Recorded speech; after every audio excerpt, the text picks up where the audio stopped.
کی رسالت پر ایمان و یقین رکھنے والے دنیا بھر کے تمام مسلمان مرد اور عورت ان کی توجہ دلانا ہے ایک بات کی طرف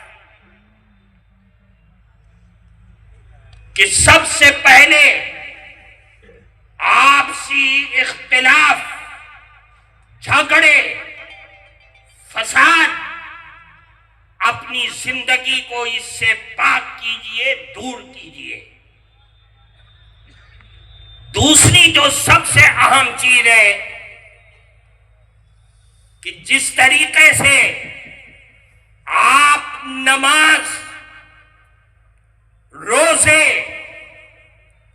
حج، ان تمام عبادتوں میں قرآن و حدیث اور حضرات علماء کرام کے بتائے ہوئے مسئلوں کے محتاج رہتے ہیں۔ ہم سب کو چاہیے کہ اپنے معاملات، معاشرت، اپنے کاروبار، اپنے گھریلو زندگی کے میاں بیوی کے مسائل کو بھی قرآن و حدیث اور حضرات علماء کرام کے بتائے ہوئے راستوں اور مسئلوں کے مطابق حل کرنا چاہیے۔ اگر ہم قرآن و حدیث سے ہٹ کر کے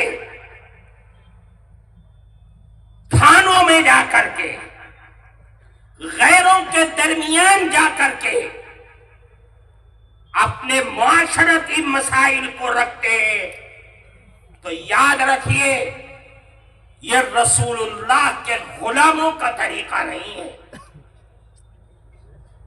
یہ قرآن و حدیث کے متوالوں کا طریقہ نہیں ہے، یہ تو رسول اللہ سے اور ان کی شریعت سے بیزار ہونے والے لوگوں کا کام ہے۔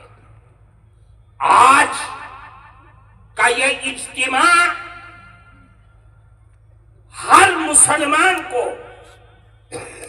اس چیز کی طرف توجہ دلاتا ہے کہ آپ جہاں رہیں، جس حال میں رہیں، اپنی زندگی اور اپنے آنے والی نسلوں کی زندگی کو قرآن و حدیث سے وابستہ کر دیجئے۔ اللہ نے قرآن میں اسی کی طرف اشارہ کیا، یا ایھا الذین آمنوا اطیعوا اللہ واطیعوا الرسول واولی الامر منکم فإن تنازعتم فی شیء فردوہ الی اللہ والرسول۔ آئے ایمان والوں، اللہ اور اس کی رسول کی فرما برداری کرو اور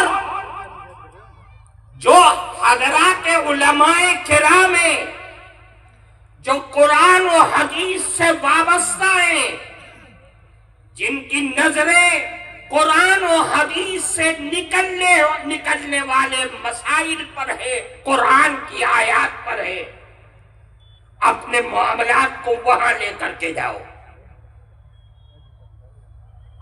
اس سے ہٹ کر کے کوئی چوتھا راستہ قرآن نے ہمیں اور آپ کو نہیں بتلایا ہے۔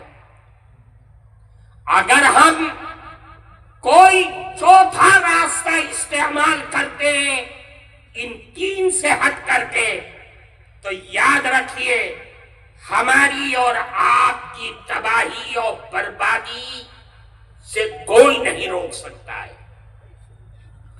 اس لیے محکمہ شرعیہ کی اہمیت پر آپ سنیں گے حضرات علماء کرام کی گفتگو کو۔ میں آپ کے کے سامنے وہ چیزیں پیش کرنا چاہتا ہوں کہ جو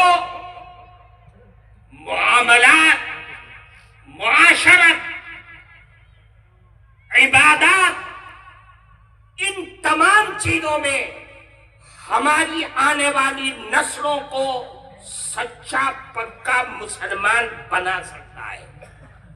ہر آدمی کی فکر ہے کہ میری اولاد سچی، ایماندار، قرآن و حدیث کے ماننے والے، دنیا کی رونق سے متاثر نہ ہونے والے بن جائے، بلکہ دنیا کو اپنی ذات سے، اپنی تعلیم سے متاثر کر دے، یہ چاہتا ہے۔ اس کو چاہنے کے لیے ہمیں سب سے پہلا سینا ہے اولاد کی تربیت۔ ہم اولاد کی تربیت نہیں کرتے۔ اولاد کی تربیت اسلامی رسول اللہ کی تعلیم کے مطابق صحیح طریقے سے کرنا چاہیے، اس کی طرف ہماری توجہ نہیں ہے۔ میں اس اجلاس میں بیٹھے ہوئے اور اس سٹیج پر بیٹھے ہوئے تمام علماء کرام کو اس طرف متوجہ کرانا چاہتا ہوں کہ آپ اپنے جمعے کے خطبوں میں، اپنی تقریروں میں، اپنے بااثر لوگوں کو اپنے حلقے میں اس کی طرف توجہ دلائیں کہ اولاد کی صحیح تربیت کا طریقہ رسول اللہ نے کیا فرمایا ہے۔ اگر اولاد کی تربیت نہ ہوگی تو یاد رکھیے کہ ہماری نوجوان نسلیں نشے اور جوئے اور سود میں، جھوٹ میں، بے ایمانی میں مبتلا ہوتی چلی جائے گی۔ دنیا کی کوئی طاقت اس کو روک نہیں پائے گی۔ اس لیے صحیح تربیت وہ طریقہ کیا ہے؟ اللہ کے نبی نے فرمایا، خوب غور سے سنیے اور اس کو لے کر کے یہاں سے جائیے۔ اللہ کے نبی نے فرمایا، جب تمہارے ہاں اولاد پیدا ہو، لڑکا ہو یا لڑکی ہو، تو اس کے دائیں کان میں اذان اور بائیں کان میں تکبیر دو۔ یہ بنیاد ہے۔ بچہ سمجھتا نہیں ہے، اسے کوئی احساس نہیں ہے۔ آپ اس کے کان میں کیا کہہ رہے ہیں اسے کچھ، لیکن اللہ کے نبی فرما رہے ہیں تم اس کے کان میں اذان اور بائیں کان میں تکبیر کہو۔ کیوں؟ اس لیے کہ وہ عہد جو اللہ نے حضرت آدم کی پیٹھ سے ساری آدم کو نکال کر کے عہد لیا تھا، جسے عہد الست کہتے ہیں قرآن میں۔ الست بربکم قالوا بلی، وہ عہد، اس کا بیج تم لا الہ الا اللہ اور اللہ اکبر کے ذریعے اس کے دل میں ڈال دو۔ آج یہ بیج پڑ جائے گا تو جب یہ تناور درخت بنے گا تو یاد رکھنا دنیا کے ہر کونے میں وہ لا الہ الا اللہ کا علم بردار بن جائے گا۔ یہ اسلام کی اور شریعت کی لاجک ہے کہ آپ اس کے دائیں کان میں اذان اور بائیں کان میں اقامت دے دیجئے۔ آپ دیکھو کتنے لوگ ہیں جو اذان اور تکبیر کا اہتمام کرتے ہیں۔ ماں باپ خود نہیں جانتے، چچا نہیں جانتا، تایا نہیں جانتا، نہ اذان دینا جانتا ہے نہ تکبیر کہنا جانتا ہے۔ اذان اور تکبیر کا نظام ختم ہو گیا ہے، اور اب تو اور زیادہ کہ ہمارے معاشرے میں اب اولادیں ہاسپٹل میں ہونے لگی ہیں، اسپتالوں میں ہوتی ہیں، اور ہسپتال سے بچہ اٹھ کر کے آکسیجن روم میں چلا جاتا ہے۔ 6 دن 7 دن تک نہ ماں نے دیکھا نہ باپ نے دیکھا ہے، نہ اذان رہی نہ اقامت رہی، مٹھائی کھا کر کے ختم ہو گیا۔ میرے بھائی، جس کے آپ نے دل میں لا الہ الا اللہ کا بیج ڈالا ہی نہیں ہے، تو درخت کیسے تیار ہوگا؟ اس درخت پر پھل کیسے آئے گا؟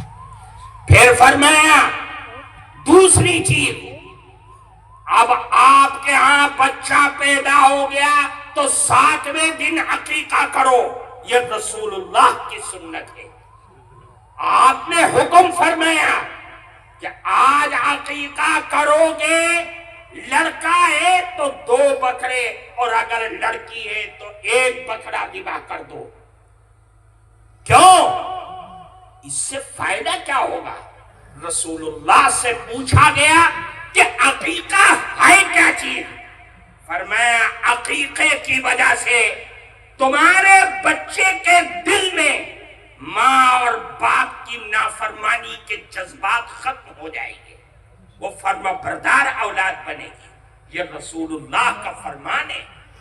اللہ کے نبی نے فرمایا بہترین اور اچھا سے اچھا نام رکھو، انبیاء کا نام رکھو، اچھے بانے دار نام رکھو، عبداللہ اور عبد الرحمن کر کے نام رکھو۔